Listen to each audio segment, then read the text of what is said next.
Yum, look at this.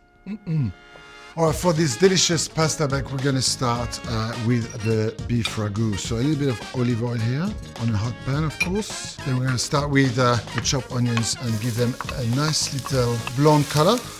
Just a couple of minutes, and then you add the garlic next so you don't burn the garlic straight away. I've got some beef mince here. Obviously, you could use a little bit of pork or veal if you wanted to, or if you're a vegetarian, I would add a little bit more vegetable into the onions, like carrot, celery, and so on, and then use chopped mushrooms, any type of mushrooms you want. Mince is releasing a little bit of water, so you just need to evaporate all that water and caramelize the mince properly. I'm gonna add some tomato paste. This is not for the chef. There you go. Glass of wine, and now the beef stock.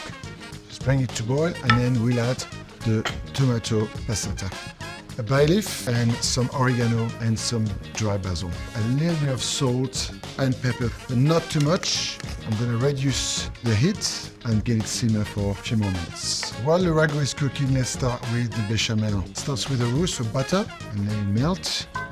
I'm going to add the flour to it and then mix it all to a nice little paste. Changing the wooden spoon to a whisk, and I've got some warm milk here.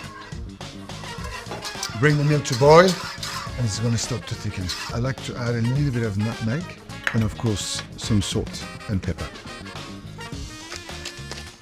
Bechamel is ready. The ragu is pretty much ready. Let's cook the pasta shells. And you're going to cook them just for a few minutes so the pasta shells becomes a little soft, just soft enough to feel the ragu inside them. All right, it's time to put this pasta bake together. Just lay a little bit of bechamel at the bottom of the dish. Then look at those beautiful pasta shells.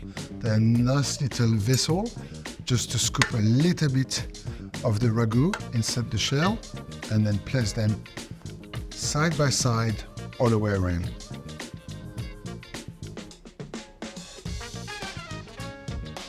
So here we go, look at those, all those beautiful pasta shells all stuck together. What I'm going to do now is put a little bit more of that bechamel over the top, and then grate cheese. And because I really love cheesy bake, I'm going to grate some parmesan over the top. Now it's going to go in the oven until it's nice and golden over the top. Well, let me tell you, it smells so good in this kitchen. I think it's ready. Oh, look at that. Melted cheese, caramelized, beautiful. Yum. Look at this.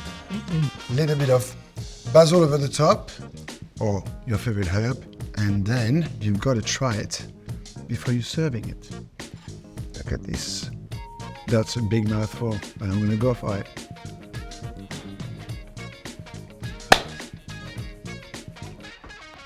I love it.